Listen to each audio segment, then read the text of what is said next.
The value of 1/√57 plus 40√2 की value आपको बतानी है किसके बराबर है।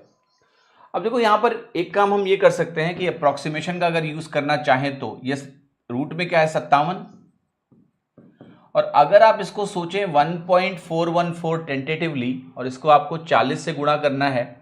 तो कितना हो जाएगा जरा बताओ, 56 बनेगा, है ना। तो ये 56.66 हो गया, एक तरह से 5-6 हो गया, तो ये वैल्यू आ गई 1/√110.56। अब देखो यहां से आप उत्तर डी लगा सकते हो, क्यों लगा सकते हो, क्योंकि 1 ये जो वैल्यू है ना ये बेटा देखो क्लियर है कि 10 से बड़ा है, 10 से बड़ा वैल्यू है, 10 होता तो ये 0.1 आता कि नहीं आता, यस हाँ जी आता कि नहीं आता। अब देखो ये जो वैल्यू है ना ये 100 के आसपास है, कोई बहुत ज्यादा दूर नहीं है, तो ये वैल्यू 0.1 के पास होगी, लेकिन नीचे बड़ा डिनोमिनेटर थोड़ा सा कम आएगा, तो आंसर क्या हो गया डी। तो ये तरीका हो गया सवाल को करने का, जे का तरीका, ठीक है कि अप्रोक्सीमेट कर लिया। अगर आप घसीटा लाल जी हैं तो घसीटा लाल जी की अप्रोच भी आनी चाहिए भाई। तो 1/√57 है ये, प्लस ये जो 40√2 है इसमें 2 यहां रखिए, और जो 20 अंदर ले जाइए तो वो 400 दूना 800 बना देगा। अब 800 को कैसे हम तोड़ सकते हैं कि हमें यहां पर 57 मिले, जरा सोचिए कैसे तोड़ोगे। 800 को तोड़ना है और 57 बनाना है, तो ये वैल्यू आपकी बनेगी 25 इंटू यहां पर आएगा 32, इसका टोटल है 57। देखो मैं हमेशा जोर दे रहा हूं ना कि आप किसी भी नंबर को तोड़ो, इसी वजह से बोलता हूं,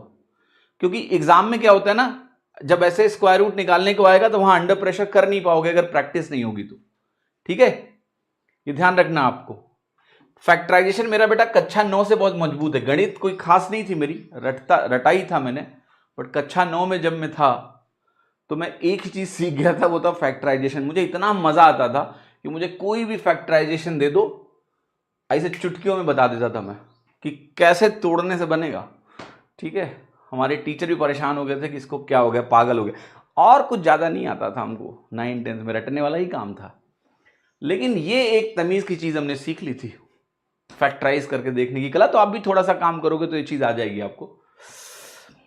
अब ये 57 हुआ, तो अब ये स्क्वायर रूट कैसे निकालते हो, आप कहते हो ये जो 25 है इससे तो देखो यहां पर बाहर आ जाता है 5, और 32 का स्क्वायर रूट लेंगे 16 इंटू 2 है, तो ये 4√2 बनता है। अब इस वैल्यू को हमें करना है रेशनलाइज, तो रेशनलाइज करोगे तो 5 - 4√2 हो गया, और यहां पर वैल्यू हो गई 5 - 4√2। डिनोमिनेटर बनेगा आपका 25 - 32 बनेगा, सीधी सी बात है, a + b × a - b है, और ये वैल्यू आपकी है ये 5 - 4√2, ये हो गया -7,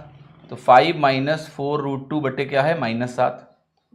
अब ये वैल्यू आ गई 5 - 4 इंटू 1.414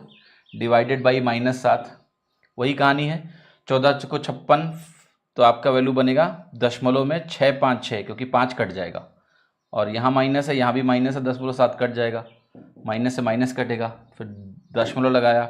7 × 9 = 63 बना, 2 बचा, 26 हो गया,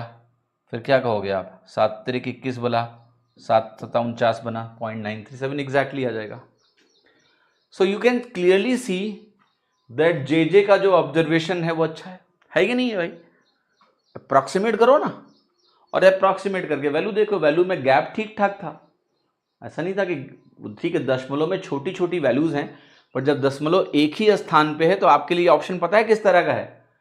26, 3, 15, और ये वैल्यू जो आपकी हुई दशमलव अगर हटा दो तो 9 पॉइंट कह सकते हो आप, वो 3 है तो ये 9.37 होगा, सेम ऑर्डर में, ठीक है।